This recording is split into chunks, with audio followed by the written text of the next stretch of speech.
The nice thing about the Tinetti, the reason I love the Tinetti is because it takes into account a lot of things you would have already done with the patient, like from an eval perspective. I would do this after I've already done transfer training, that I can incorporate a lot of the Tinetti throughout the first part of the eval and come up with a score with doing very minimal added things, so it's very efficient. The problem with the Tinetti is it is not as sensitive to fall risk when you look at like the validity and reliability as compared to something like the Berg or the DGI. So it is an inferior test.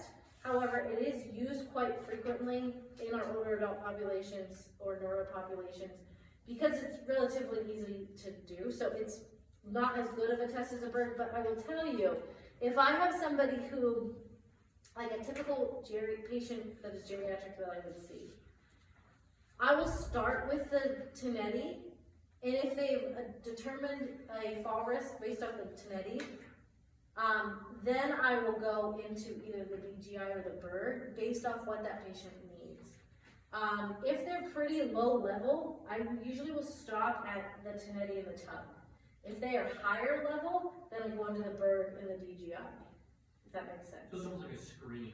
I use it that way. It kind of is my entrance point to get a good sense of how they're moving, balance, and balancing, and then I go up or down as needed. But each individual therapist that you work with, you're going to have to kind of see what their pattern is. But if you work with me, that's what you can see. Okay? So, you'll notice that there is a balance section and a gait section. They are scored independently and then brought together for whatever reason. So, you're looking at sitting balance, 0 or 1. Steady or not steady. Rises for the chair, go ahead and stand up.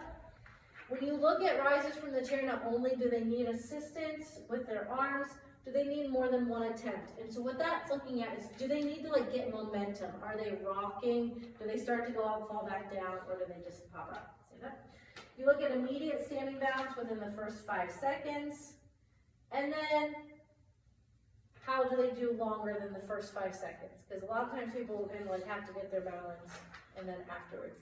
So again, all of this stuff, if you were already seeing someone do the tug, or if you were seeing somebody just move in their environment as part of an eval, looking at transfers, like you've already seen all of this. Then it's nudged. It doesn't, the test itself, like if you look at all the research, doesn't really even tell you how to do this. I always say, I'm gonna give you a push on your chest, don't let me. And I just give them a quick push, and I vary it based off the size of the person. So it's somewhat subjective. Like I'm not gonna push somebody who's 100 pounds the same as I'm going to push someone who's 200 pounds. Then eyes closed. It doesn't say the time, so I usually shoot for 5 to 10 seconds. Open your eyes, turn in a full circle, and sit down. Then the gait part, sit up. And before you have them sit down, you could do the gait and then have them sit down afterwards. So you're going to look at the initiation of gait. So are they starting with sort of stutter steps, or do they just step out? Go ahead and walk. You're just having them walk. You're looking at the length of each step, left versus right, the clearance of each step. Does their toes drag? Are their steps symmetrical? Do they stop between steps? So like step 2, or are they doing step 3? That's the continuity. Their path, is it a straight path? Are they kind of weaving?